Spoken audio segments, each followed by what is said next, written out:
Y entonces ahí la OIT nos aporta, trabajando en el contexto de Spotlight, su mirada hacia el mundo del trabajo y cómo podemos, desde el mundo del trabajo, trabajar la violencia hacia la mujer.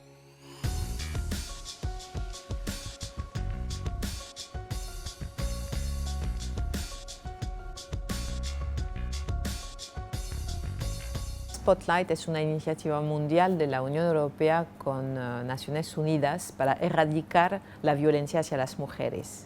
Es un programa que se desarrolla con un aporte financiero de 500 millones de euros de parte de la Unión Europea y las agencias de Naciones Unidas aportan toda su expertise para poder llevarlo a cabo. Y en Latinoamérica son 5 países que se benefician de este programa mundial.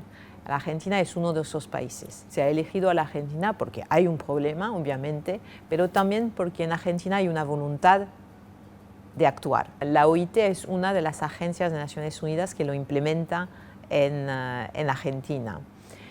Y a primera vista uno se pregunta, bueno, ¿qué hace la OIT en temas de violencia hacia las mujeres, femicidio, que es el enfoque del programa? Pero justamente hace parte de este conjunto de lo que es la igualdad entre el hombre y la mujer. Hablamos la mayoría del tiempo de acoso, por ejemplo.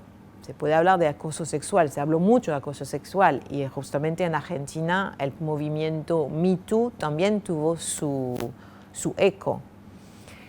El acoso sexual no es lo único que puede existir como acoso hacia la mujer dentro del mundo laboral. Es también a veces el desprecio, el hecho que no se escucha. ¿De dónde viene esto? Viene de una matriz de inigualdad ancestral entre el hombre y la mujer y una dominación que puede llegar en casos extremos a una violencia hacia la mujer.